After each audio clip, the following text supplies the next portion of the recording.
কি বলবো আমি, এই ধরুন এই কিছুদিন আগে আইপ্যাক অফিসে রেড হয়েছে, ইডির রেড করেছে।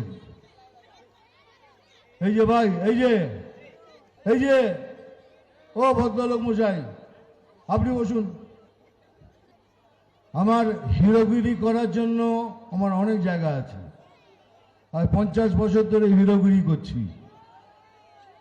তো এখানে এসে তো হিরো হতে আসেনি, এখানে এসছি আমার ভাতারের ভাই বোন বন্ধুদের সাথে দেখা করতে, আপনাদের সাথে কথা বলতে, আপনাদের কিছু বোঝাতে। আর সেটা কি বলবো আমি, এই ধরুন এই কিছুদিন আগে আইপ্যাক অফিসে রেড হয়েছে, ইডির রেড করেছে। এই যে ভাই, এই যে ও ভদ্রলোক মশাই, আপনি বসুন।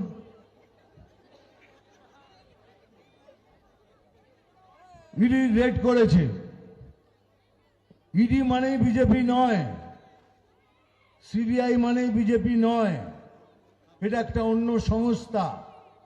কিন্তু তবু এই প্রশাসন এটা আমাদের ঘাড়ে চাপিয়ে দিয়েছে, যেটা সব বিজেপি করছে। ধরে নিলাম বিজেপি করছে, তাহলে ইডি কার বাড়িতে রেড করে, সিবিআই কার বাড়িতে রেড করে? যারা চুরি চামারি করে তাদের বাড়িতেই রেড করে। আপনার বাড়িতে রেড করেছে? আপনার এখানে কারোর বাড়িতে রেড করেনি তো?